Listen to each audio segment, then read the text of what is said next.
मैं मैं गुड़गाँव में रहती हूँ और मैं बहुत बचपन से जब मैं 5 साल की थी, तब से गुरुदेव से जुड़ी हूँ। 85 में मेरे मम्मी-पापा गए थे, बड़े मम्मी, बड़े पापा और 9 साल की थी, तब से हमें नियमित यज्ञ स्वाध्याय इनसे जोड़ रखा गया है। कुछ बीच में छूटा है यज्ञ का स्वाध्याय का क्रम, पर गुरुदेव की कृपा से ये नियमित रूप से चलता रहा और अपने आत्म विकास में लगी हुई हूँ। लेकिन जैसे गुरुदेव की इच्छा रहेगी उस तरीके से रास्ता बनता चलेगा। चलें शुरू करें भैया क्लास। एक बार जी दीदी। गुरुदेव माता जी का ध्यान करते हैं, हम लोग गायत्री महामंत्र एक साथ बोलेंगे ताकि उनकी उपस्थिति में फिर आज का क्लास आरंभ किया जा सके। ओम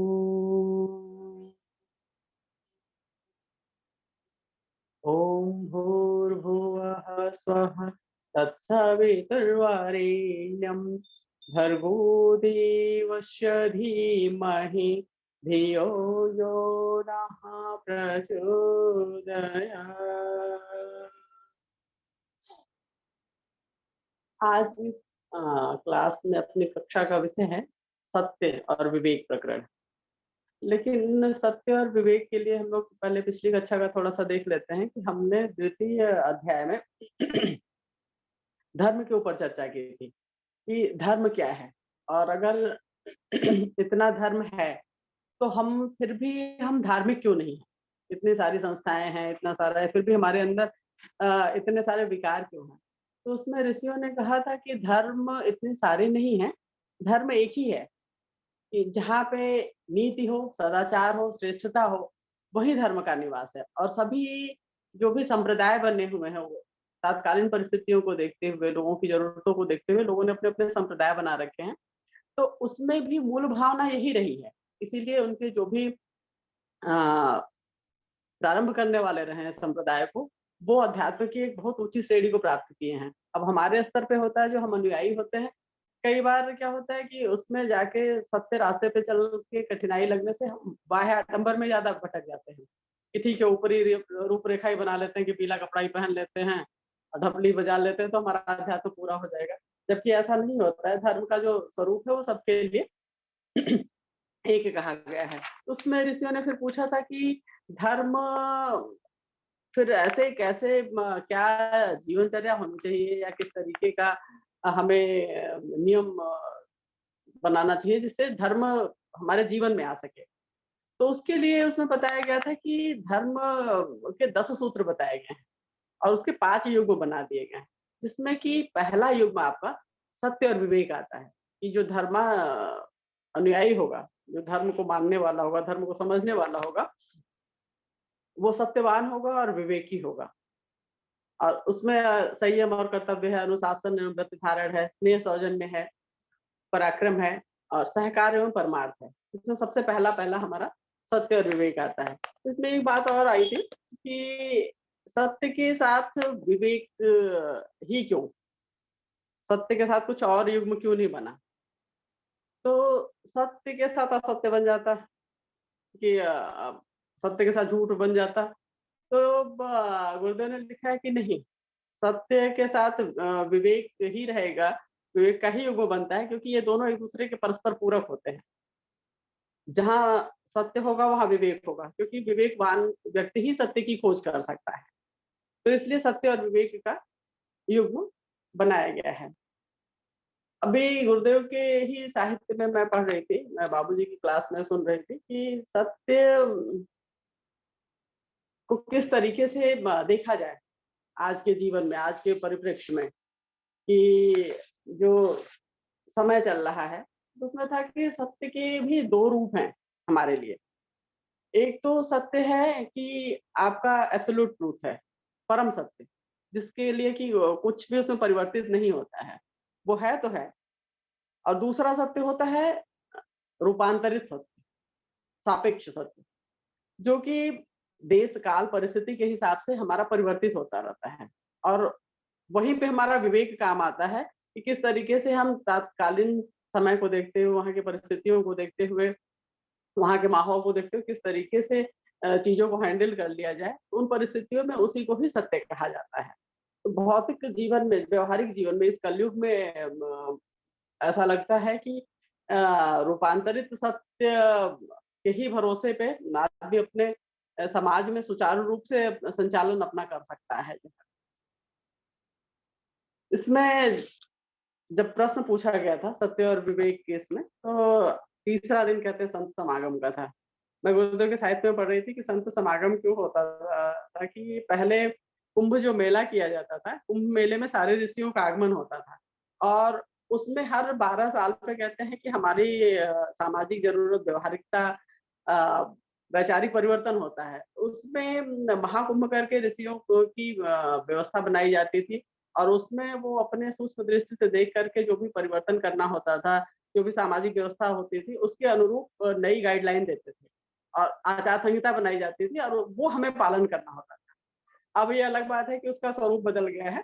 तो इसमें हम तीसरे दिन का जो समागम होता है, उसमें आ जाते हैं। इसमें ऋषि कौंडिन्य मुनि ने पूछा था, जो है कौंडिन्य मुनि ने पूछा था कि हे देव, सत्य और विवेक की परस्पर संगति क्या है? उन दोनों का युग्म किस प्रकार धर्म के 5 चरणों में से एक की पूर्ति करता है? सो उसका विस्तार पूर्वक विवेचन कीजिए, जिससे धर्म का अ, सही स्वरूप मनुष्य समझ सके। तो आस्वालन ऋषि ने कहा था कि सत्य का अर्थ होता है श्रेय, वह आवरणों में ढका रहता है। सत श्रेय का अर्थ है आपका सद्भाव, कि कोई भी काम किया जा रहा है उसके पीछे अगर हमारी सद्भावना जुड़ी हुई है, तो वो सत्य ही माना जाएगा। लेकिन इसके ऊपर बहुत सारे आवरण से हमारा सत्य छिप जाता है। इसमें भ्रम, स्वार्थ और आग्रह जो है सत्य का यथार्थ स्वरूप को प्रकट नहीं होने देते। दूरदर्शिता से इन आवरणों को भेद कर यथार्थता तक पहुंचने की आवश्यकता पड़ती है। विभिन्न स्तरों की मान्यताओं, परंपराओं के कारण सत्य आवरणों में छिपा होता है। अज्ञान के कारण भी कुछ न कुछ भासता रहता है, इसलिए विवेक पूर्वक गहराई में उतरना पड़ता है। तो उसमें आसुलायन ऋषि ने कहा कि सत्य जो है वो हर एक परम सत्य के अलावा जो भी भौतिक जीवन वाला सत्य है, उसमें हमसे दूर सत्य इसलिए रहता है कि हमारे ऊपर बहुत सारी चीज़ों का प्रभाव रहता है। उसमें 3 चीज़ों को इन्होंने मुख्य रूप से बताया है। इसमें 3 चीज़ें मुख्यतः कही गई हैं। एक तो पहला होता है भ्रम होता है, कि किसी चीज़ का भ्रम हो जाए तो हमें लगता है कि ये चीज़ सत्य नहीं है। जैसे साइकोलॉजी में हमें पढ़ाया जाता है कि भ्रम और विभ्रम होता था कि अगर एक अँधेरा है और एक रस्सी पड़ी हुई है, तो दूर से रस्सी को, टेढ़ी-मेढ़ी रस्सी को हमने देख कर के मान लिया कि सर्प है और वहाँ से भागे। लेकिन एक दूसरा इंसान भी हो सकता है, उसको लगता है कि थोड़ा पास से जाकर के थोड़ा हमें देखना चाहिए, हिल रहा है, डुल रहा है, क्या है? तब जाकर के देखने से सच्चाई पता चलेगी, नहीं हमने गलत समझा, ये हमारा भ्रम था। इसी तरीके से गुरुदेव ने एक उदाहरण दिया है सुनसान के सहचर में कि चांदी के पहाड़ वाला कहानी हम सबने पढ़ा होगा कि बच्चे हैं और आपस में बात कर रहे हैं कि बर्फ से ढका हुआ पहाड़ है, उसपे भगवान सूर्य की रोशनी पड़ रही है तो बहुत चमकीला हो जाता है। उसमें बच्चे को खुश होता है कि अरे चांदी का इतना बड़ा पहाड़ है, 2 बच्चे आपस में बात कर रहे हैं। तो लड़की थोड़ा-सा रुक के कहती है कि नहीं, अगर चांदी का पहाड़, इतना बड़ा पहाड़ होता तो क्या ये सुरक्षित होता? तब किसी बड़े ने, जो कि पहले देख चुके थे, तो उन्होंने बताया कि नहीं, ये चांदी का पहाड़ नहीं है, ये पत्थर का पहाड़ है, लेकिन ये ऊपर से बर्फ से ढका हुआ। तो वहाँ पे बच्चे जब तक नहीं जान रहे थे तब तक उनको लग रहा था कि ये पहाड़ चांदी का है। लेकिन जैसे ही उनका भ्रम खत्म हुआ, उनको तुरंत ये बात समझ में आई कि नहीं, ये पहाड़ जो है पत्थरों से बना हुआ है, लेकिन ये जो है ढका हुआ बर्फ से है और भगवान सूर्य की रश्मि पड़ने से उसपे ये हमें चांदी का प्रतीत हो रहा है। और दूसरी चीज़ आती है जो हमें सत्य तक न पहुँचने देती है, वो हमारा स्वार्थ होता है। कई बार हम स्वार्थ के इतने वशीभूत होते हैं कि सच्चाई दिखती तो है, लेकिन उसको मानने के लिए तैयार नहीं होते हैं। जैसे एक उदाहरण इसमें गुरुदेव ने बहुत बढ़िया दिया हुआ है कि हमारे परिवार में पुत्री और पुत्र दोनों ही होते हैं। लेकिन जब पुत्रियों की बारी आती है, तो सामान्य उसमें हम बड़े आदर्शवादी बन जाते हैं कि नहीं, हमें दहेज नहीं लेना चाहिए और दहेज कुरीति है। और जहाँ लड़कों की बारी आती है, जहाँ पुत्र की बारी आती है, जहाँ हमें लगता है कि इससे भौतिक जीवन में हमारा फायदा हो सकता है, तत्क्षण फायदा हो सकता है, तो वहाँ तुरंत हम अपना जो है दहेज की आकांक्षा लगा लेते हैं। फिर उसमें बताने लगते हैं कि नहीं, भाई पिता की संपत्ति में तो पुत्रियों का भी हक होता है, ये कोई गलत नहीं, हम माँगेंगे नहीं, लेकिन जो देंगे हम ले लेंगे। लेकिन जो गलत है गलत है, कुछ चीज़ें वही है सिद्धांत के रूप में एकदम सही होती हैं, तो वहाँ पे हमारा विवेक ही होता है कि जो हमें निर्धारित करने देता है कि ये चीज़ सही है या गलत है। तो कुछ-कुछ चीज़ों को हम इतने स्वार्थ में अंधे हो जाते हैं कि वहाँ पे अपने अनुरूप पता होने के बावजूद भी उनको मानते नहीं हैं कि ये सच है या गलत है। वो हमारा विवेक की जागृति कम होने के कारण ऐसा होता है। और तीसरी चीज़ जो लिखा है, जो सत्य को छिपा कर के रखने का कारण होता है, जिसकी वजह से सत्य हमें नहीं दिख पड़ता है, वो होता है आग्रह। आग्रह में हमारे जो हमारा व्यक्तिगत ये रहता है, जो पूर्वाग्रह आप कह सकते हैं, जो हमारे अ, वातावरण का प्रभाव रहता है, वो हमारे ऊपर रहता है। कुछ चीज़ें हमें बचपन से इस तरीके से ट्रेन की दी जाती है, या कुछ वंश परंपरा में हमें इस तरीके से मिल जाती हैं, कि जो कि लगता है कि सही है। कहीं न कहीं अपना जब हम एक साधना पथ पे चलते रहते हैं, तो ये बात अंदर से हमारी आत्मा हमें गाइड करना शुरू कर देती है कि नहीं, ये चीज़ सही नहीं है। लेकिन फिर भी वो परंपरागत दिमाग होने के नाते, बचपन से इतना सुन लेने के नाते, उसको छोड़ पाना हमारे लिए मुश्किल हो जाता है। तो जब इन तीनों आवरणों का हम भेदन कर देते हैं कि हम भ्रम की स्थिति को तोड़ते हैं, हम स्वार्थ से निकल के सबको एक लेवल पे जब देखने की कोशिश करते हैं, और जब पूर्वाग्रह से मुक्त होने की कोशिश करते हैं, तब हम जाकर के सत्य के पास पहुँच पाते हैं।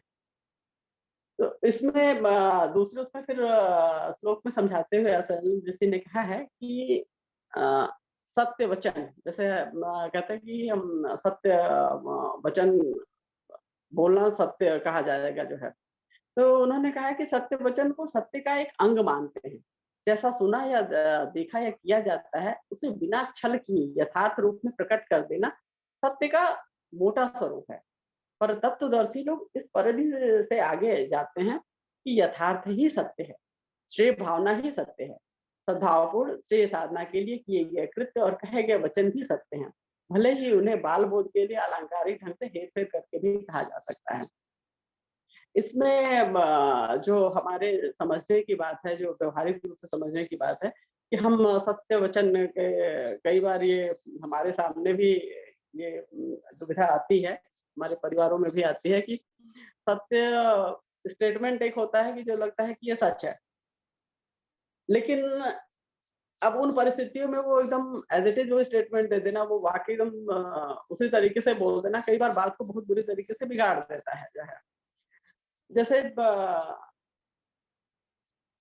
अगर चिकित्सा के क्षेत्र में देखें, तो डॉक्टर के पास जाते हैं, तो कई बार बच्चा होता है जो उल्टी-पुल्टी चीज़ें खा रहा है, या हम बड़े भी कई बार इस तरीके की आदतों में, कि संयमित आदत नहीं है, खाने की हमारी सही आदत नहीं है, कोई छोटी बीमारी है, तो डॉक्टर उस चीज़ के भविष्य को देखते हुए हमारे अंदर एक जागरूकता आ जाए, कि ज़्यादा बात ना बिगड़ने पाए, तो कई बार उस छोटी चीज़ को भी बहुत बड़ा बता देंगे कि अच्छा ठीक है, ऐसे है, तो तुम्हारा लीवर खराब हो सकता है, लीवर का तो फिर कोई इलाज नहीं होगा ट्रांसप्लांट के अलावा।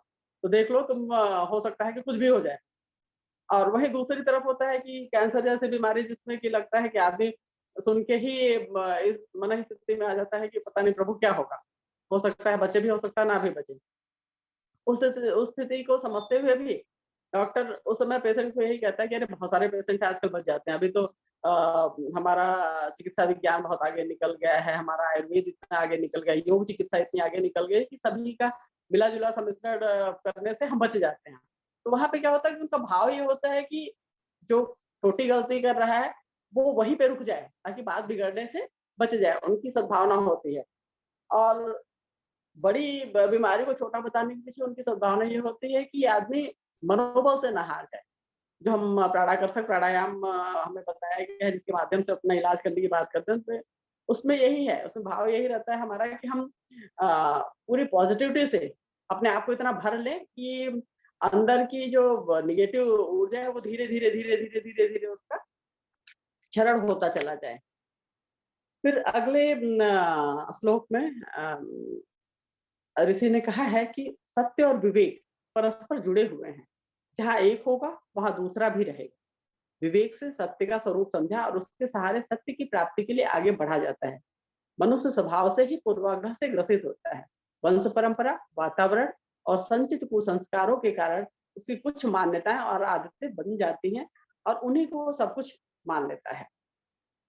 इसमें इन्होंने कहा है ऋषि ने व्याख्या में कि सत्य और विवेक एक उसके दो पहलू कहे गए हैं। एक सिक्के के दो पहलू, एक गाड़ी के दो पहिए कि दोनों एक साथ रहेंगे तभी गाड़ी सुचारू रूप से चल पाती है। तो अब यहाँ पे हमारे बार-बार गुरुदेव के साहित्य में और इसमें हमें यही किया जाता है कि अपना विवेक जागृत रखो। गुरुदेव ने कहा कि किसी की बात मानने की ज़रूरत नहीं है। मेरी भी तुम्हें सही लगती है तब मानो। अपना विवेक खुद जागृत करो, अपने आप को देखो कि किन परिस्थितियों में सही है या नहीं है। तो हमेशा अपने आप को जागृत अवस्था में ला के रखने की बात कही गई है। तो उसमें जो बाधा आती है हमारे लिए, वो फिर वही बात आती है कि वंश परंपरा, हमारे जो पूर्वाग्रह होते हैं और हमारे संचित अभ्यास जो होते हैं, वो बार-बार हमें बाधा उत्पन्न करते हैं। तो वहाँ पे हमें इन चीज़ों से बचने के लिए, सत्य तक पहुँचने के लिए ही विवेक की आवश्यकता हो जाती है। कि ठीक है, अब जो रहा सो रहा, लेकिन इन परिस्थितियों में, आज की परिस्थितियों में सही नहीं रहा है। जैसे पहले हमारे भारतीय संस्कृति में विवाह को देखा जाए तो बहुत ही वैदिक रीति से किया जाता था। फिर दिन में किया जाता था। बीच में जब अंग्रेजों का समय आया, मुसलमानों का समय आया, तो उस समय कुछ परिस्थितियाँ ऐसी बनी कि शादी करने नहीं देते थे, छिपा के करना होता था तो रात को करने लगे। रात में करने लगे कि चलो छिप करके एक बार शादी हो जाए, ताकि लड़की का भविष्य एक निर्धारित जगह पे जहाँ पे माता-पिता को उचित लगता है वहाँ जाके सुरक्षित हो जाए।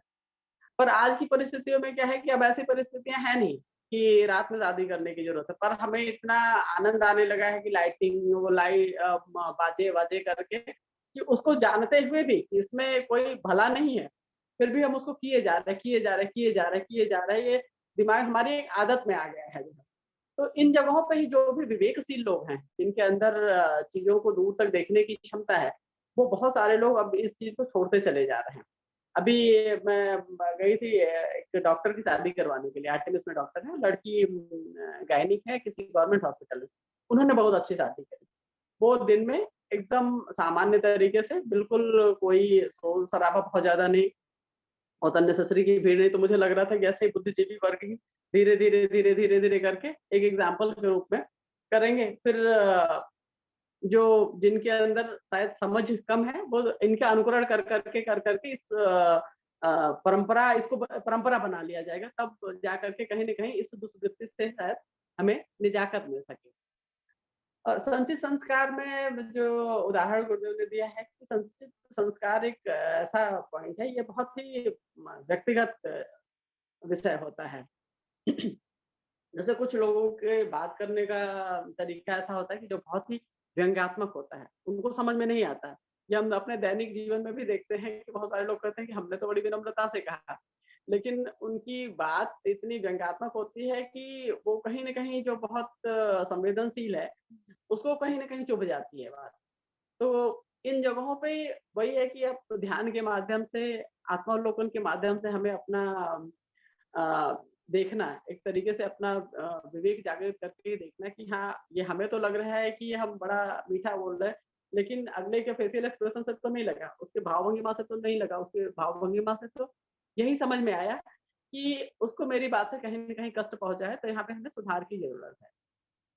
दूसरा उदाहरण गुरुदेव ने दिया कि जैसे जो बहुत खर्चीले होते हैं, तो उनको मितव्ययिता का समझ में नहीं आता। वो हमेशा बड़े उसे दलील देते हैं कि क्या है, कैसा जीवन जिया जा रहा है, उनको उसका लाभ ही नहीं समझ में आता है। उनको लगता है कि ये आदमी बहुत कंजूस है, और जो वही कंजूस व्यक्ति होता है, उसको उदारता का समझ में नहीं आता। उदार व्यक्ति, उसको लगता है कि तो फिजूल खर्ची कर रहा है। तो ये कहीं न कहीं बैलेंस करने वाली बात होती है कि हम किस तरीके से अपना विवेक जागृत करके अपने जीवन को एक बैलेंस तरीके से लेकर के चल सकें।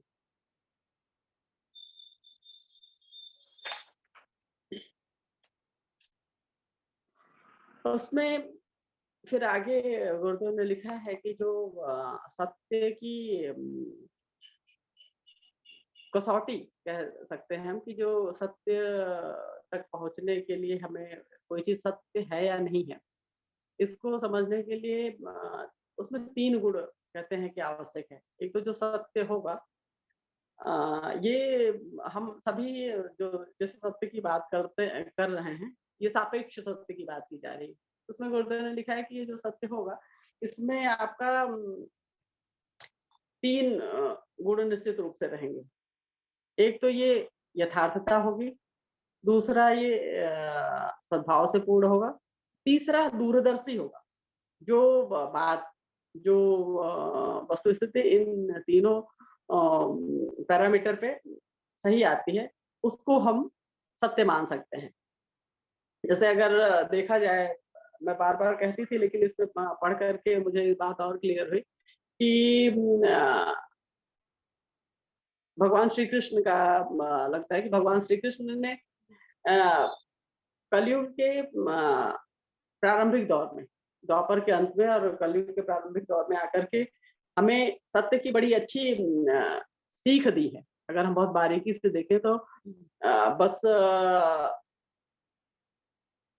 सिद्धांत रूप में उन्होंने सत्य को नहीं हमारे सामने रखा है, उन्होंने व्यवहारिक रूप में हमारे सामने सत्य को रखा है। इसका एक उदाहरण है कि जहाँ पे भी भगवान श्री कृष्ण को जिन परिस्थितियों में जो भी सही लगता था, जो नीतिपूर्ण लगता था, वो करते थे। जैसे अब महाभारत का युद्ध हुआ, महाभारत के युद्ध में अगर कौरव जीत जाते कौरव जीत जाते तो धर्म की स्थापना कभी नहीं हो पाती और भगवान श्री कृष्ण आए ही धर्म की स्थापना के लिए थे। तो उन्होंने बहुत जगह ऐसा किया, जैसे अश्वत्थामा मारा गया वाली बात हुई थी। तो वो स्टेटमेंट उन्होंने इस मनोभूमि में दिया कि अश्वत्थामा मारा गया कहा जाएगा, तो तुरंत के लिए मन स्थिति बदलेगी और बात हमें हमारे फेवर में थोड़ी चली जाएगी कि हम युद्ध में पॉजिटिव साइड में आ जाएँगे जो है। इसी तरीके से दुर्योधन को मारना हुआ था, तो भी उन्होंने आग से अपने इशारा किया था। अब ऐसे अगर पूरे सिद्धांत के रूप में देखा जाए, तो ये कुछ अबोध उनके हिसाब से कहा जा सकता है कि भगवान श्री कृष्ण ने भी तो छल बल का प्रयोग किया था। लेकिन देखा जाए तो यहाँ पे ये देखने की ज़रूरत है कि उनकी जो मनोभावना थी, उनकी मनोभावना भगवान श्री कृष्ण की यही थी कि धर्म की स्थापना होनी चाहिए। वो सद्भावना से प्रेरित होकर के वो बात कहे थे। तो इसमें जो है सत्य का मुझे लगता है भगवान श्री कृष्ण का जो गीता का ये है, ये हमें सत्य के सही स्वरूप कलयुग में जिसको अपनाना चाहिए, उसका बड़ा सही स्वरूप गीता के माध्यम से भगवान श्री कृष्ण के व्यक्तित्व के माध्यम से हम इसमें समझ सकते हैं। इसमें जो स्वैलन ऋषि ने कहा था, वो कहा था कि यथार्थ को जानने के लिए तर्क, तथ्य और प्रमाण ढूँढने का उभय पक्षी प्रतिवेदन का विचार करना पड़ता है। तब कहीं जाकर के यथार्थ क्या है, न्यायाधीश इसी बुद्धि का प्रयोग करते हैं। दोनों पक्षों की बात सुनते हैं, तथ्य तक पहुँचने का प्रयत्न करते हैं। आवेश या अज्ञान में तथा बलपूर्वक पक्षपात के कारण जो कहा गया है, तत्व जिज्ञासु उस पर ध्यान नहीं देते। यह नीति अपनाने पर यथार्थ समझ सकना संभव होता है और उसी से ही सत्य का दर्शन होता है। तो गुरुदेव ने कहा है कि सत्य तक पहुँचने के लिए हमें एक न्यायाधीश की तरह होना चाहिए कि जैसे कोई भी परिस्थिति सामने आती है, तो एक पक्ष से सुन के कभी भी न्यायाधीश अपना निर्णय नहीं देते हैं। हमेशा वो दोनों पक्षों को, जिसको गलत कहा जाता है उसको भी, जिसको सही कहा जाता है उसको भी, दोनों की बात सुन करके और जब पूरी तरीके से संतुष्ट होते हैं जिस पक्ष को लेके, उस पक्ष के अनुरूप वो अपना निर्णय देते हैं। कई बार दिखता है कि मार दिया गया या हत्या कर दी गई या चोरी किया गया, बहुत सारी परिस्थितियाँ ऐसी आती हैं जो देखने में, आँख से देखने में तुरंत के उसमें लगता है कि ये गलत हुआ। लेकिन अब उसके पीछे का कई बार भाव ऐसा होता है कि उसके भाव को देख कर के डिसीज़न बदल दिया जाता है। जैसे अगर अपने कानून में ही देखा जाए तो कहते हैं कि अपनी आत्मरक्षा के लिए अगर आप किसी को मार देते हो तो ठीक है। हम लोग खुद अपने बच्चों को बोलते हैं, बेटियों को बोलते हैं कि बेटा कभी भी अगर अपनी सुरक्षा पे बात आएगी तो जो डिसीज़न लेना होगा ले लेना, फिर देखी जाएगी कि क्या होता है, और कानून भी इस चीज़ को सपोर्ट करता है। तो इसमें गुरुदेव ने यही कहा कि इसी तरीके से हमें भी तुरंत देख करके किसी चीज़ का निर्णय नहीं लेना चाहिए। जैसे हम बहुत इस बात को कहते हैं कि हमने अपने कान से सुना, हमने अपनी आँखों से देखा है, आँखों देखा सच है। लेकिन गुरुदेव ने कहा कि आँखें हमेशा सच देखती ही नहीं है। अगर साइंस के उसमें देखा जाए, तो आँखें पूरी तरीके से सत्य को नहीं देखती हैं। कल मैं सुन रही थी वीडियो में, तो बाबूजी ने कहा कि आँखें जो है ये कतई सत्य नहीं देखती, जैसे अगर देखा जाए कि पानी एकदम साफ है, हम साफ पानी पीते हैं, पर उसको बाद में अगर लेंस से देखेंगे तो उसमें कितने सारे अमीबा होते हैं। तो उसको कैसे सत्य मान लें कि हम पानी एकदम साफ पी रहे हैं। ऐसे ही भगवान सूर्य को आके कि भगवान सूर्य को भी हम सही से नहीं देख पाते। दिन में भगवान सूर्य इतने सुबह-सुबह इतने विशाल दिखते हैं, फिर दोपहर में छोटे दिखने लगते हैं, फिर शाम को सूरज सोते होते हैं फिर बड़े दिखने लगते हैं। तो क्या भगवान सूर्य छोटे-बड़े होते रहते हैं? ऐसा नहीं है। ये स्थिति बनती है कि हमारी आँख से भगवान सूर्य किस स्थिति पे निर्धारित हैं, कहाँ पे हैं, जहाँ से हमारी आँख उनको छोटा या बड़ा देख पा रही है। जबकि भगवान सूर्य का ऐसा नहीं कि वो छोटे-बड़े, छोटे-बड़े हो रहे हैं। इसीलिए गुरुदेव ने कहा कि आँखें हमेशा सच नहीं देखती हैं। जो दिख रहा है उसके पीछे के क्या कारण होंगे, जैसे अगर साइंस के उसमें जाके देखेंगे तब पता चलेगा, भौगोलिक स्थिति के उसमें जाके देखेंगे, तब पता चलेगा कि नहीं जी, भगवान सूर्य छोटे-बड़े नहीं होते हैं। ये हम इस तरीके से देखते हैं कि भगवान सूर्य छोटे-बड़े हो रहे हैं या हम साफ पानी पी रहे हैं। हमने कानों से सुना तो कहें कि एकदम हमने अपने कान से सुना था ये बात गलत नहीं हो सकती। लेकिन कान जो होता है वो वाक्य सुनता है, स्टेटमेंट सुनता है, उसके पीछे का भाव नहीं देख पाता। कई बार अब सामने क्यों बात से बात बनते-बनते बन जाती है और बिगड़ते-बिगड़ते बिगड़ जाती है। उसके पीछे ये होता है कि हमने मुझसे किसी ने कुछ कहा, अब मैं अपनी मन स्थिति में हूँ, मैंने उसको अपने तरीके से समझा और मुझे बताना हो तो जाकर के मैं किस फेशियल एक्सप्रेशन के साथ अगले को कह रही हूँ, वो उस बात को उस तरीके से समझ जाता है। तो उसमें भाव कितनी ज़्यादा प्रधानता होती है। तो गुरुदेव ने कहा कि आँख से देखना ये बहुत ही सत्य का बहुत ही छोटा स्वरूप है। बहुत उथले इसको कह सकते हैं, उथली सी परिभाषा कह सकते हैं कि आँखों देखा सच है। क्योंकि आँखें कभी हमारी जो है सच ऐसे देखती नहीं। उसमें अपने विवेक का, अपने बुद्धि का हमें इस्तेमाल करना पड़ता है, तब जाकर के कहीं हम सत्य के उसमें पहुँच पाते हैं। जैसे कई बार होता है कि एक डॉक्टर का एग्ज़ाम्पल लिया जा सकता है कि हम देख रहे हैं कि खून से लथपथ है, बाहर निकले औज़ार हाथ में है, तो कहते हैं कि भाई इन्होंने मार दिया होगा, मारा इन्होंने होगा। लेकिन ऐसा सच नहीं, उन्होंने जान बचाने के लिए वहाँ पे ऑपरेशन किया होता है। एक कहानी बचपन में बच्चों की किताब में पढ़ रही थी मैं, जो है छोटे थे, कि एक किसान था, तो वो खेत में उसको एक बार कोई घायल नेवला मिल गया। उस नेवले को उसने पाल लिया उसका वो नेवला पूरी तरीके से स्वस्थ हो गया, वो उन्हीं के साथ रहने लगा। बाद में उस किसान दंपति के यहाँ संतान पैदा हुई। वो आराम से जीवन उनका चल रहा था सुचारू रूप से।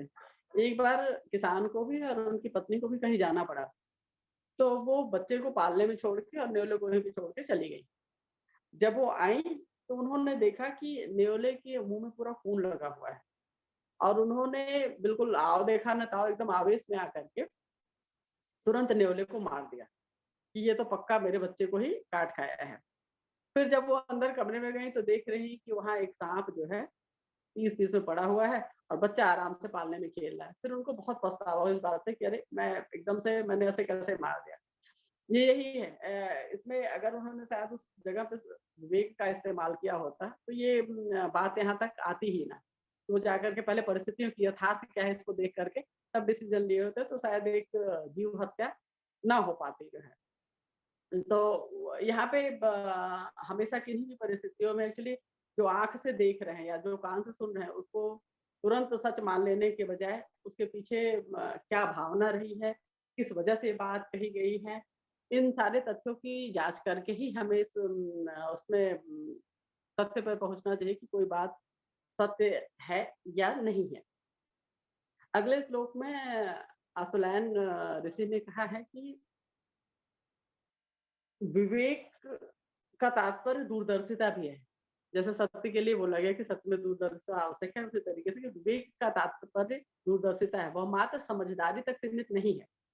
विवेकवान दूरगामी परिणामों को ही देखते हैं और आरंभ में तनिक सी हानि उठाकर भविष्य में यदि अधिक लाभ की संभावना हो, तो भी उसका समर्थन करते हैं। कई काम तत्काल तो लाभदायक प्रतीत होते हैं, किंतु अंत में दुःख देते हैं। कुछ आरंभ में तो कष्टकर लगते हैं, किंतु उसका परिणाम अत्यंत सुखद होता है। ऐसे प्रसंगों में अदूरदर्शी तो भ्रमग्रस्त होते हैं और तत्काल लाभ के लिए भविष्य में बड़ी हानि उठाते हैं। साथ ही अभ्युदय को भी प्राप्त नहीं हो पाते। इसका एक बड़ा अच्छा एग्जाम्पल हम अपने जीवन में देख सकते हैं। जैसे हम सबको पता है कि सुबह उठना चाहिए। ब्रह्म मुहूर्त का बचपन से सुन रखा है कि ब्रह्म मुहूर्त का टाइम बहुत अच्छा होता है। इस समय ध्यान जप का हमारे जीवन में कई गुना ज्यादा असर होता है। लेकिन सुबह उठना कष्टकर होता है, तो हम सारी चीज जानने के बावजूद भी बहुत कम लोग हम में से ऐसे होते हैं जो सुबह उठ करके साधना पथ पर चले, क्योंकि वो तुरंत में हमें उस चीज को करने में कठिनाई महसूस होती है कि नहीं यार अभी तो सो लेते हैं, क्या फायदा। 10 जो अंदर का भ्रम है, जो आलस है हमारा, वो हमें इस नेक कार्य के लिए आगे बढ़ने नहीं देता है। तो कहते हैं जो विवेकी होता है, लेकिन जिसके अंदर विवेकशील होता है, वो 1 दिन, 2 दिन, 3 दिन, 4 दिन, 4 से 5 दिन के बाद धीरे-धीरे वो आदत में बदल जाता है। 3 दिन, 4 दिन आपको कष्ट होता है, फिर वो कष्ट होना बंद हो जाता है। ऐसे विद्यार्थी जीवन को अगर लिया जाए, तो विद्यार्थी जीवन में भी यही बात होती है कि बच्चा जब पढ़ता रहता है तो सुबह उठ रहा है, कम खा रहा है, यहाँ से वहाँ भागा-दौड़ी कर रहा है, बच्चे घर से दूर रह रहे हैं, उसमें तुरंत म में कष्ट की अनुभूति होती है कि अच्छा बच्चा घर से इतनी दूर है, ना ढंग से खाना पा रहा है, ना ढंग से नींद पा रहा है। तो लेकिन अब उसके अगर दूर में उसमें देखा जाए कि अगर उसको उस समय घर रोक लिया जाए, तो हो सकता है उसको भविष्य में फिर इन सारी कठिनाइयों का सामना करना पड़े। लेकिन हो सकता है कि 3-4 साल अगर वो कष्ट शुरू से उठा लेता है, तो आगे का जीवन उसका बहुत आसान हो जाए। तो जो विवेकशील माता-पिता होते हैं, या जो विवेकशील बच्चे होते हैं, या जो विवेकशील व्यक्ति होता है, वो अपने लिए और अपने समाज के लिए हमेशा इस बात का ध्यान रख कर के ही किसी निर्णय पर पहुँचता है कि इसका दूरगामी परिणाम क्या होगा। मनुष्य की वह समझ जिसे विवेक नाम दिया गया है, ऐसे भली भांति संपन्न बनकर सृजेता ने उसे अपना मुकुटमणि बना रखा है। क्योंकि जो हमारे हम में, मनुष्य में और पशु पक्षियों में देखा जाए तो अंतर बस और बस विवेक का ही होता है। बाकी सारी चीजें सेम होती हैं। बहुत से सारे जानवर भी शाकाहारी हैं, बहुत सारे मांसाहारी, मतलब अब बच्चे तक का भी ध्यान है उनको। कैसे रहना, कैसे अपनी सुरक्षा करना है, कैसे बच्चे पैदा करना है, कैसे अपने बच्चों को पहचानना है, सारी चीज़ें पता होती हैं। बस और बस एक ही अंतर हमारे अंदर है। मनुष्य को श्रेष्ठ बनाने के लिए एक ही चीज़ बस हमारे पास है, जो हमारा विवेक होता है। इसीलिए कहते हैं मनुष्य योनि में आकर के ही व्यक्ति ईश्वर के पास पहुँच सकता है। ईश्वर के सबसे सन्निकट मनुष्य माना जाता है। क्यों? क्योंकि उसके अंदर विवेक जागृत होता है।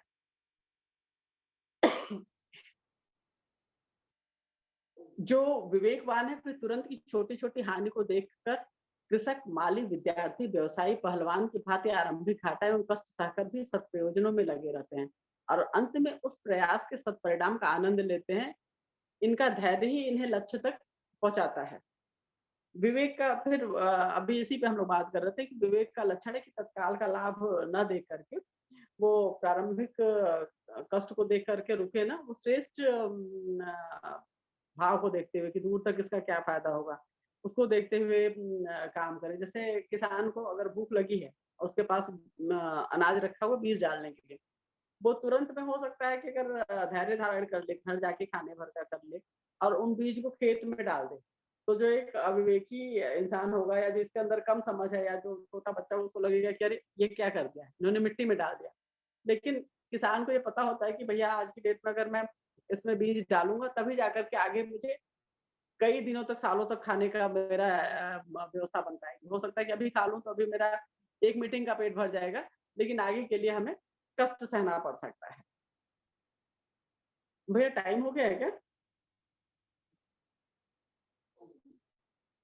अमन भैया? जी दीदी, अभी अभी और कंटिन्यू कर सकते हैं। भाई 15 मिनट अच्छा, है अभी हमारे पास में, फिर मिनट है। बाद में प्रश्न उत्तरी ले सकते हैं। जी ठीक है भैया। जी। इसके अगले श्लोक में ऋषि ने कहा है कि दूरदर्शी जाल में फंसने वाली मछली चिड़िया की तरह प्रलोभन में आतुर होकर या भूल जाते हैं कि अंधा लालच क्या हानि करता है। चाशनी पर टूट पड़ने वाली मक्खी की भी ऐसी दुर्गति होती है। विवेक की उचित अनुचित या सत्यासत्य का निर्णय कर पाता है, अन्यथा अभ्यस्त प्रवाह में बहने से तो असत्य को ही सत्य मान लिया जाता है। अधिकांश लोग क्या करते हैं, क्या सोचते हैं, इसी भ्रम में मोहित होकर वे स्वयं भी भ्रमित हो जाते हैं और दूसरों को भी भ्रमित करते हैं। हम लोग बहुत बार ये देखते हैं कि पशु पक्षी जिनका अभी भी उदाहरण दिया जा रहा था कि इनके अंदर हमारे से विवेक के कारण ही डिफरेंस होता है। इस श्लोक के माध्यम से यही बताया गया है कि जैसे चाशनी होती है या दीपक होता है, तो उसको देख करके फतिंगा हुआ, मक्खी हुई, तुरंत एकदम से जाकर के कूद जाती है और इमीडिएट उनका जीवन खत्म हो जाता है। लेकिन कोई मनुष्य ऐसा नहीं करता है। मनुष्य जिसके अंदर थोड़ी-सी भी जागरूकता है, छोटा बच्चा, अबोध बच्चा कर सकता है या जिनका दिमागी संतुलन नहीं सही है, वो ऐसा कर सकते हैं।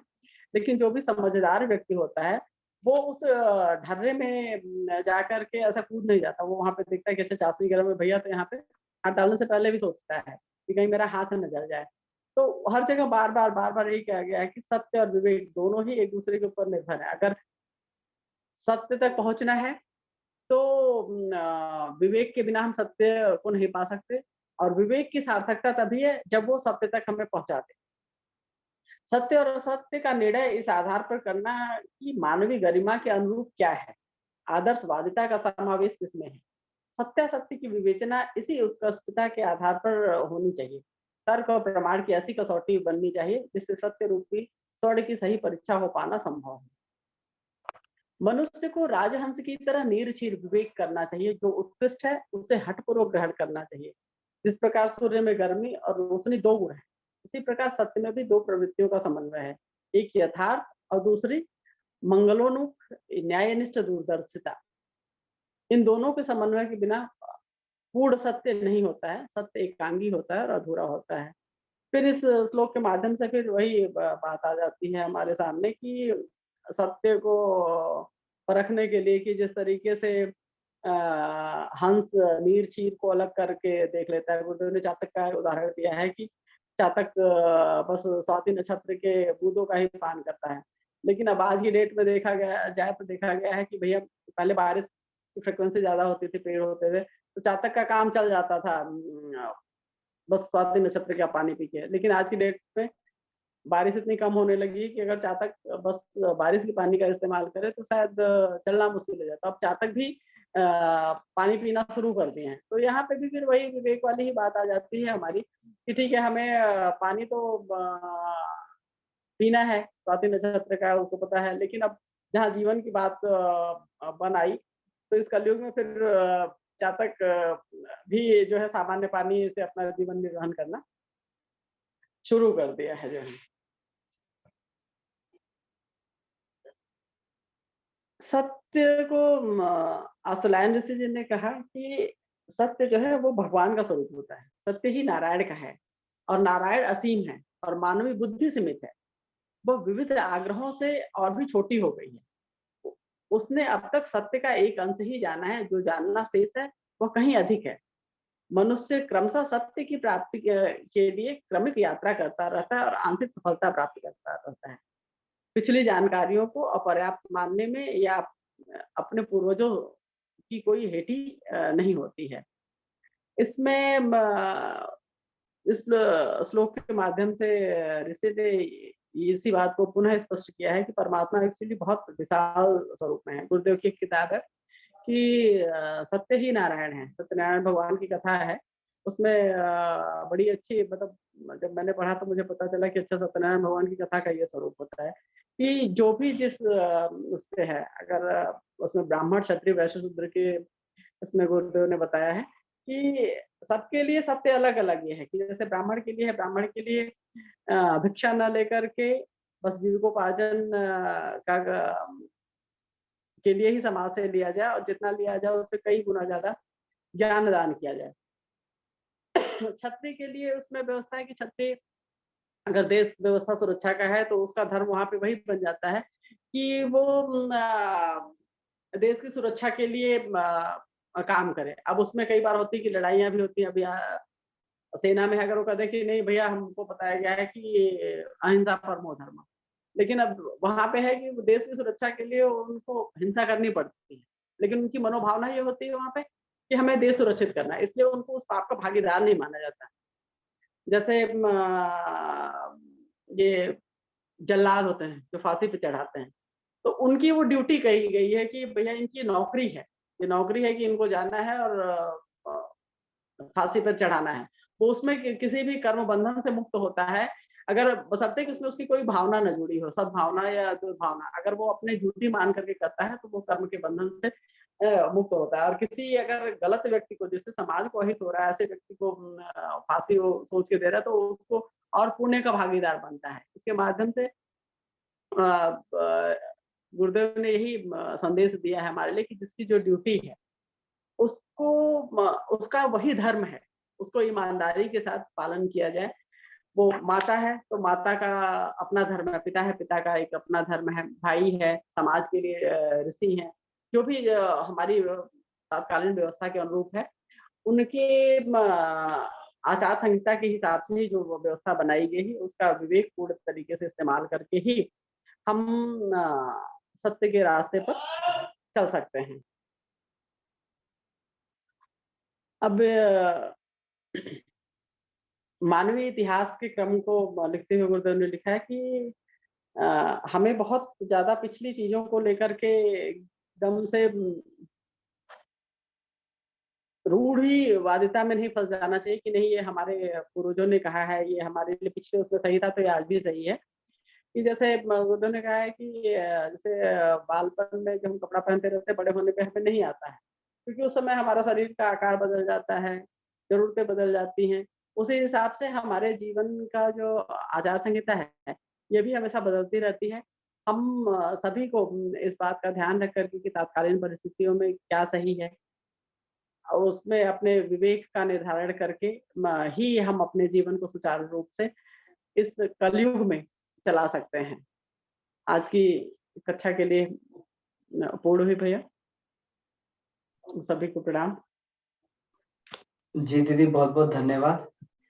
इतना अच्छा आपने ये कक्षा में बताया है अपने अनुभव से, और गुरुदेव के जो है ये सत्य विवेक प्रकरण जो गुरुदेव ने इसमें लिखा है, तो इसके लिए आपको बहुत-बहुत धन्यवाद।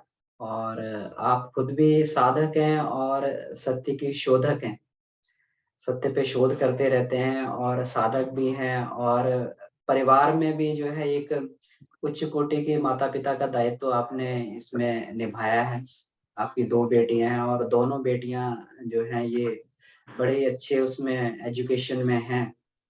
तो वास्तव में जो आपने प्रकरण देने का यही था कि आपने, क्योंकि आपके आचरण में ये चीज़ उतरी हुई है तो आप बोलेंगे तो इससे हम सभी लोगों को बहुत ही, हम लोग लाभान्वित होंगे। तो इसके लिए दीदी आपको बहुत-बहुत धन्यवाद। तो इसी तरीके से हम लोग जो है सभी लोग इसमें प्रकरण हैं, इसमें जो 5 इसमें युगम हैं, तो एक-एक युगम पे हम सभी लोग क्लास ले सकते हैं। वंदना दीदी हैं इसमें, मीना दीदी हैं, डॉक्टर कमलेश जोशी हैं। तो ऐसे करके इसमें जो है ये सभी लोग इसमें प्रयास करें कि अपने-अपने अनुभव से जो है ये हम सभी को इसमें बताएँ। तो इसके लिए दीदी आपको बहुत-बहुत आभार, और किन्हीं का कोई प्रश्न हो तो हम लोग उस पे चर्चा कर सकते हैं। जी। आदित्य भैया भैया। आपका बहुत-बहुत धन्यवाद, क्योंकि स्वाध्याय से मैं थोड़ा-सा वंचित रह गई थी, पर अच्छा लगा कि उसके लिए। और बहुत दिन से मैं इस प्रश्न में थी कि बाबूजी की क्लास में 3 उन्होंने सूत्र दिए थे सत्य की पहचान का, और जब क्लास लेने की बारी आई तो वो मुझे मौका मिला कि मैं उसको फिर से ढूँढ के पा गई। और ये बहुत ही मेरे लिए भी अनोखा रहा, क्योंकि यज्ञ के लिए जाना पड़ता है। इन सारी चीज़ों को स्पष्टता आ जाने से क्या लोगों के बीच में रखना आसान हो जाता है हमारे लिए। और गुरुदेव ने तो ऐसा लिख रखा है कि वो मतलब एक बार हमें समझ में आ जाए तो मतलब कोई एक लाइन भी तो बड़ा अद्भुत काम हो जाता है। तो आपका बहुत-बहुत धन्यवाद भैया कि जो मेरा जो डाउट बहुत दिन से मेरे आलस के चक्कर में रह गया था, वो आज क्लियर करवा दिया आपने। नहीं दीदी, ये सब धर्म तंत्र से लोक शिक्षण के लिए आप हमेशा कार्यरत रहते हैं। हमेशा जो है आपका लोक सेवा में बहुत अधिक समय जाता है। और दीदी के बारे में एक और चीज़ मैं निवेदन करना चाहता हूँ कि बड़ी-बड़ी यूनिवर्सिटीज़ में और बहुत ही अच्छे-अच्छे शिक्षण संस्थानों में आईआईटी तक जो है दीदी ने गुरुदेव का साहित्य पहुँचाया है। इतनी कर्मठ हैं ये अपने आप में।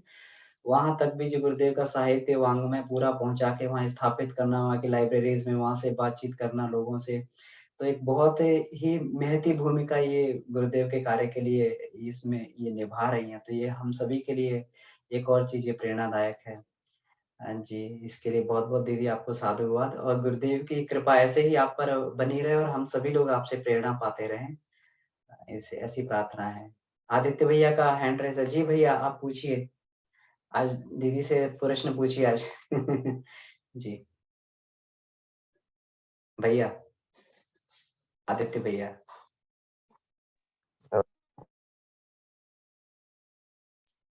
भैया प्रणाम। जी, दीदी आपको भी प्रणाम। हाँ भैया। दीदी आज की कक्षा में मेरे मतलब कुछ उलझन थे, वो क्लियर हुए। जैसे सत्य बोलने के पहले परिस्थिति रखना चाहिए, तो मैं हमेशा मतलब मेरे अभ्यास में ये था, लेकिन मुझे लगता था कि मैं ऐसा तो नहीं कि लोगों से चर्चा था। जैसे अभी थोड़ी देर पहले चर्चा हुआ था अब इसी कक्षा में अमन भैया से, कि कृष्ण भगवान महाभारत के युद्ध में अश्वत्थामा के मरने के वक्त बोले मुझे मेरा मतलब मुझे ऐसा लगता है ना कि जैसे हम हर कार्य में पुण्य मिलना चाहिए, भैया आपकी को भी आवाज़ थोड़ी ग्रहण कट कर रही पाए। है बीच में, लगता है मुझे। आवाज़ कट रही है थोड़ी-सी। ये हो सक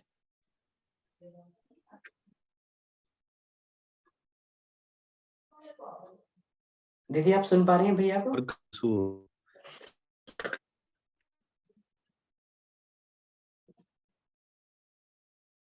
थोड़ा को वीक है लगता है। हाँ जी, हाँ जी। जी भैया, जी बताइए। भैया एक्चुअली क्या है कि ये सब नहीं पढ़ रही थी। उसमें था कि जिसका जागृत हो जाता है, तो उसको क्षणिक तारीफी या क्षणिक उससे कोई फर्क नहीं से बड़ा मनुष्य का उद्देश्य बड़ा था। तो अगर वो छोटी-छोटी चीज़ों पे जाते कि लोग क्या सोचेंगे या क्या कहेंगे, तो इतना बड़ा काम वो ना कर पाते। तो यही सेम चीज़ हमारे जीवन में भी होती है कि एक्चुअली अपने अंदर से अपनी आत्मा हमारी क्या कह रही है, हम सही हैं या गलत हैं? हमारा उद्देश्य क्या है? अगर उस जगह पे सही है तो बाहरी आदमी अपने हिसाब से भी देख सकता है। हो सकता है कि जो पर्सपेक्टिव आप देख रहे हो, जिस स्तर पे आप बात कर रहे हो, उस स्तर पे वो देख ना पा रहे हो। तो इसलिए मेन तो मुझे लगता है कि सत्य का अनुगमन करने में हमेशा सबसे पहला प्रश्न अपने आप से होना चाहिए कि ये सही है, ऐसा तो नहीं मैं अपने लाभ के लिए कर रहा हूँ या इसमें लॉन्ग टाइम मतलब इसका फ़ायदा दूर तक होगा कि नहीं। इन सारे अगर पैरामीटर पे है, तो यस और अपयस कोई बहुत मायने नहीं रखता है। इमीडिएट में हो सकता है क्रिया की प्रतिक्रिया हो हमारे लेवल पे, इंसान के लेवल पे, लेकिन मुझे लगता है गायत्री साधक उस फ्रेम में भी बहुत ज़्यादा टाइम तक नहीं रह पाता है। वो अपने आप को समझा लेता है, उसकी चेतना उसको कन्विंस कर देती है कि इन सारी चीज़ों से कोई फ़र्क नहीं पड़ता है। और रही बात हाँ दीदी। आपकी और उसकी भैया, तो ये एक्चुअली कई बार हुआ है। मैं वही कही ना कि अमन भैया के कहने से और मेरा डाउट क्लियर हो गया। इन चीज़ों को मैं बार-बार लोगों से बोलती रहती हूँ कि ठीक है, ऑफ़िस में कई बार ये बात आती है कि मैं झूठ नहीं बोल सकता या मैं कस्टमर से झूठ नहीं बोल सकता। तो मैंने यही कहा, मैंने कहा ऑफ़िस आपको अगर इतनी मोटी सैलरी दे रहा है, तो उसको तो अपना बिज़नेस दिख रहा है कि भाई मेरे को ये बिज़नेस करना है। तो जैसे एक वकील होता है कि अपना भैया जब कोर्ट में गया तो कोट पहना रहता है, करता है, आया कोट उतार दिया। तो ऑफ़िस में ये आप मान के चलिए कि आपको ये ज़िम्मेदारी दी गई है। अब उनके लिए आप उस चीज़ के लिए ज़िम्मेदार हैं कि उनकी काम को ईमानदारी से करना है। तो वहाँ पे उन परिस्थितियों में जो ठीक लग रहा है वो करिए। उसको अपने अंतर्मन में मत आने दीजिए। अपने व्यक्तित्व में मत आने दीजिए, अपने दैनिक जीवन में मत आने दीजिए, अपने धार्मिक जीवन में मत आने दीजिए। लेकिन अगर ऑफ़िस की परिस्थितियों में ठीक है, तो मुझे लगता है कि वहाँ पे कर देना चाहिए। इसमें अमन भैया मुझे क्लियर करेंगे अगर मैं गलत कर रही हूँ तो। हाँ, नहीं दीदी इसमें नहीं है, अगर क्योंकि इसमें गुरुदेव ने इसी में ही लिखा हुआ है कि सत्य जो है हमारा मंगलमय भी होना चाहिए, कल्याणकारी भी होना चाहिए। तो जो सत्य कल्याणकारी नहीं है, तो फिर उसमें जो है वो सत्य की शाश्वतता नहीं रहती है। तो क्योंकि सत्य को यथार्थता जो है सत्य का एक बहुत ही छोटा स्वरूप है कि जिस प्रकार देख लिया उसी प्रकार बोल दिया, यथार्थता है। लेकिन सत्य में जो है समझदारी के साथ में दूरदर्शी विवेकशीलता होनी चाहिए, सत्य कल्याणकारी भी होना चाहिए। अगर वो सत्य कल्याणकारी नहीं है, अगर किसी को कष्ट पहुँचाने वाला है, जीव मात्र को कष्ट डालने वाला है, तो फिर वो सत्य नहीं है।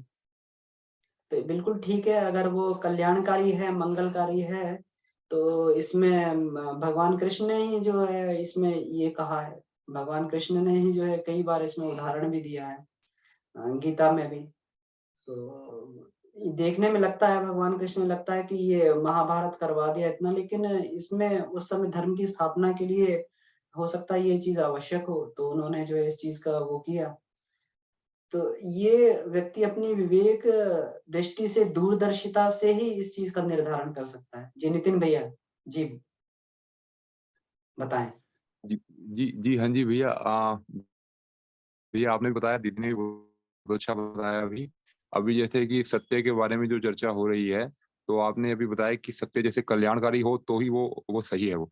तो भैया एक जैसे मान लीजिए कि एक ऐसी परिस्थिति बनती है कि जैसे कोई कंपनी है और वो कुछ सामान किसी को सेल कर रही है वो। तो जो है और वो जो बता कर के दे रही है कि जो है ये मतलब कि ये सामान हमारा बहुत अच्छा है हमारा, जबकि वो सही सामान नहीं दे रही वो, और बाद में आने वाले समय में जो है उस कंपनी को तो फायदा हो गया, मतलब उसके लिए तो कल्याणकारी रहा कि उसने अपना सामान बेच दिया। पर जिनके पास वो गया उनसे उनको नुकसान हुआ या किसी की जान चली गई, तो उस परिस्थिति में उसको तो हम ये जो वहां पर जो एम्प्लॉय जो काम करने वाला है, उस परिस्थिति में वो क्या मतलब वो क्या ये सोचे कि भाई वैसे तो अल्टीमेटली तो अगर वो लॉन्ग विजन रखेगा, दूरदर्शिता रखेगा, तो यही देखेगा कि भाई ये सही नहीं है ये, पर वो कंपनी के तो कल्याण के लिए कर रहा है, मतलब उसके लिए अच्छा कर रहा है। तो उस परिस्थिति में कैसे सोचना चाहिए? हाँ, तो इसमें देखिए मास स्केल पे देखा जाए कि हमारा एंड प्रोडक्ट जो है किस तरीके से, इसमें दूरदर्शिता की भी आवश्यकता है। क्योंकि बहुत सारे पैरामीटर सत्य में लगाते हैं, इसीलिए तब जाके जो सत्य को कहते हैं ना कि इसमें कितनी कसौटी पे कसना पड़ता है। तो मान लीजिए अगर वो कल्याणकारी था, लेकिन वो कल्याणकारी नहीं हुआ, स्वार्थपूर्णता हुई वो कल्याण कहाँ हुआ वहाँ पर? ये स्वार्थपूर्ण हो गया कि हमारा भला हो जाए, बस बाकी का हो चाहे ना हो। फिर वो कल्याणकारी नहीं हुआ, क्योंकि जो दूसरों को नुकसान पहुँचा रहा है, जो मास स्केल पर जाके लोगों को नुकसान पहुँचा रहा है, लोगों के लिए घातक है, तो वो फिर कल्याणकारी, मंगलकारी नहीं हुआ। और उसमें दूरदर्शिता का भी प्रयोग भी नहीं किया गया कि आज हम, गुरुदेव ने साफ-साफ इसमें लिखा है कि ये समझदारी के साथ में दूरदर्शिता भी ज़रूरी है कि ये समझदारी से ये होता है कि चलो हमें तत्काल प्रॉफ़िट हो रहा है। लेकिन दूरदर्शिता इसलिए ज़रूरी है कि तत्काल प्रॉफ़िट हमें आगे चल के तो नहीं ये आगे परेशानी में डाल रहा। हो सकता है कि फिर मान लीजिए कि अभी आज ये कंपनी के लिए कल्याणकारी हो भी गया, तत्काल कंपनी ने कर लिया, लेकिन कंपनी लिटिगेशन में फँस जाए, कंपनी जो है उसमें बंद होने के कगार पे आ जाए, एम्प्लॉयी सारे जो है वो हो जाएँ, बेरोज़गार हो जाएँ। तो ये तो कंपनी के लिए भी, अपने लिए भी कल्याणकारी है। तो इसमें दूरदर्शिता का इस्तेमाल नहीं किया गया है। तो बहुत सारे तथ्यों पर सोच के फिर जो है ये निकालना पड़ता है कि लॉन्ग टर्म में, लॉन्ग विज़न में वास्तव में सही है कि नहीं है? जी। जी भैया, भैया हम तो ये चीज़ समझ रहे हैं, पर ये है कि कोई जैसे कोई सीनियर होगा, जैसे कोई कोई वो तो कोई समझेगा कोई, पर अगर सीनियर अगर बोले कि नहीं आपको ऐसे ही करना है, हमने तो बहुत समय से ऐसे ही किया है कंपनी के लिए और आप भी ऐसे ही करो, तो वो तो जॉब कर रहा है तो उसकी तो मजबूरी है, क्योंकि वो तो उसके आगे इसमें ज़्यादा जा नहीं पाएगा ज़्यादा फिर वो, उस परिस्थिति में। जी। हाँ, दीदी आप भैया कुछ कह रही इसमें ना थी। हाँ, एक परिस्थिति ऐसे है, ये भैया जो बोल रहे हैं ये कई बार ये वाली दुविधा मेरे सामने भी आई है लोगों की कि एक मेरा भाई ही है जो है मामा का बेटा है। तो उसकी कुछ मीटिंग थी गुड़गांव में, वो उसके बाद आया मेरे पास, बोला कि दीदी 3 दिन का मेरा ये था और अच्छा गया, और पता है मुझे एंड में क्या बोला गया? जबकि मेरी परफॉर्मेंस बहुत अच्छी है, सारा बहुत अच्छा है। उन्होंने बोला कि विकास तुम एक बहुत अच्छे लड़के हो, बहुत अच्छे इंसान हो, लेकिन ना इस नेचर के साथ कंपनी को नहीं फ़ायदा, इसलिए हम तुम्हें प्रमोट नहीं करेंगे। तो उस दिन उसको बहुत दुःख हुआ, बोला दीदी यार मतलब अच्छाई का इतना ये होता है क्या? और वो वाक़ई बहुत ही ईमानदार और वैसा लड़का है। तो मैंने उसको यही कहा, मैंने फिर उसको यही बोला, मैंने कहा विकास इस चीज़ को हमेशा ध्यान में रखो, मतलब बहुत गलत कभी किसी के लिए नहीं होना चाहिए, लेकिन कंपनी उसी के लिए तुमको हायर की है कि तुम ये चीज़ करोगे। तो कंपनी को तो ये है कि भई हम अपना पैसा लगा रहे हैं, हम अगर तुमको उसी ज़िम्मेदारी के लिए रखा गया है तो तुमको फिर उसका पालन करना पड़ेगा।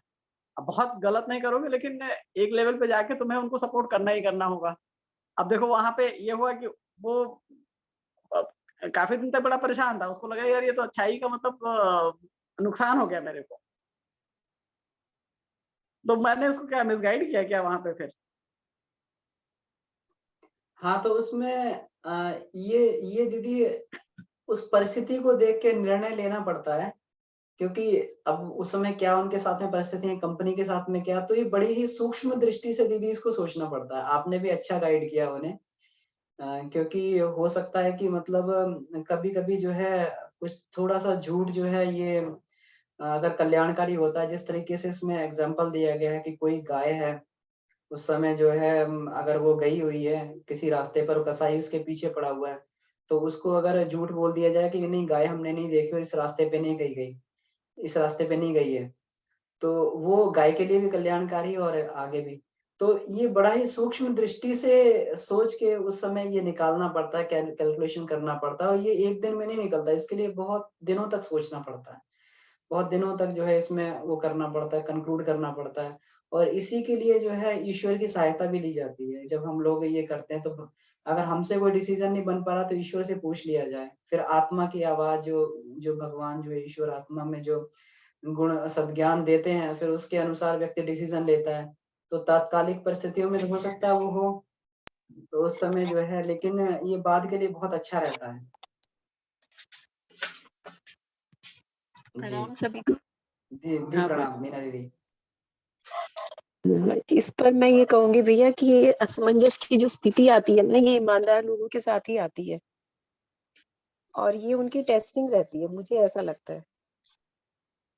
कि जैसे अभी आपने कहा ना कि ईश्वर का सहयोग, तो अब हम सबको नहीं बदल सकते, लेकिन जो ईमानदार लोग हैं, या तो वो कंपनी छोड़ेंगे या अपना निर्णय बदलेंगे कहीं न कहीं, तो वो ज़्यादा समय तक ऐसे स्थान पर टिके नहीं रह पाते। तो कुछ ना कुछ भी व्यवस्था अगर वो अपनी ईमानदारी पर रहते हैं, तो उनके लिए कुछ अच्छी व्यवस्था बना दी जाती है। ऐसा मेरे भाई के साथ भी हुआ था। तो बहुत आगे वो जा ही नहीं पाता था, अपनी इसी वजह से कि जो चीज़ होती थी उसको एज़ इट इज़ कहने की उसकी आदत थी।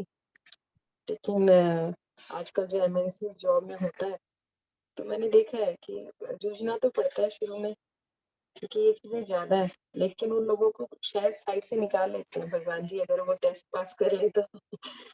मुझे ऐसा लगता है। जी, दीदी आप बिल्कुल ठीक कह रहे हैं। तो उसमें क्योंकि ये पूरा का पूरा डिपेंड करता है कि मतलब ये पूरा फिर अपनी समझदारी और उसके ऊपर डिपेंड करता है कि मतलब हम कितना विवेक और कितना दूरदर्शिता से उसको कैलकुलेशन में बैठा के, क्योंकि फिर उसमें एक चीज़ को चुनना पड़ता है। एक चीज़ को चुनना पड़ता है उसमें कि इसमें जो है ये मतलब उस समय कौन-सा पक्ष जो है अधिक कल्याणकारी है। नितिन भैया आप कुछ कह रहे हैं? जी। जी भैया, नहीं बस वही वही था क्वेश्चन। तो इसमें बस अभी यही चीज जो कंक्लूजन जो मैं समझ पाया वो यही लग रहा है कि जैसे कि दूरदर्शिता, जैसे आपने बताया कि दूरदर्शिता होना चाहिए, और फिर अगर जो है, अगर जो कोई एम्प्लॉय है उसके अगर कंट्रोल से वो चीज बाहर हो रही है तो उसको फिर कोई दूसरा जॉब सर्च करके और वो छोड़ देना चाहिए वो। तो यही थोड़ा मुझे लग रहा है सोल्यूशन, ऐसा हाँ, कुछ होना अगर वो चाहिए। दीदी सही कह रही हैं, अगर वैसे उनकी मेंटालिटी रहती तो धीरे-धीरे चल के आगे परिस्थितियाँ भी उस तरीके से बदलने लगती हैं, और जो मतलब ईश्वर भी ऐसी व्यवस्था बनाने लगते हैं। हो सकता है उस समय परीक्षा हो रही हो। तो ये बड़ा ही गहनतम विषय है, इसमें हम कई बार जो है इसमें ऐसी दुविधाओं में फँसे हैं। तो उस समय फिर हमें एक ही रास्ता हमें दिखाई देता है कि हम फिर उस समय जो है उपासना के समय में भगवान से प्रार्थना करके कि अब हमारी समझ से परे है ये चीज़, अब आप बताइए। तो ऐसी परिस्थितियों में फिर जो भी डिसीज़न हमारे हुए 100% सही गए। उसमें जो है बिल्कुल भगवान का मार्गदर्शन मिला, उनका प्रकाश मिला, और उन पे चलने पे लगा तो सही कि अभी बड़ा इसमें दिक्कत आएगी। लेकिन वो आगे चल के इतना सुखद डिसीज़न रहा, और ये और हमेशा में फिर हमें ये लगा कि ईश्वर किस तरीके से देखिए मदद करते हैं, दुविधा में से निकाल लेते हैं।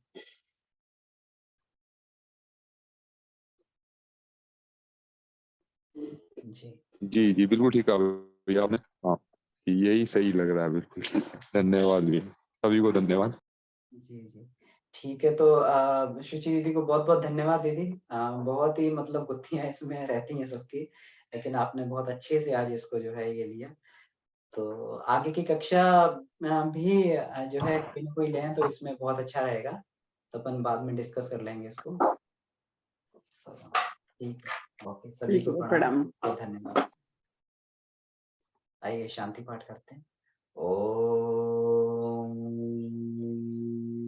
शांति शांति शांति।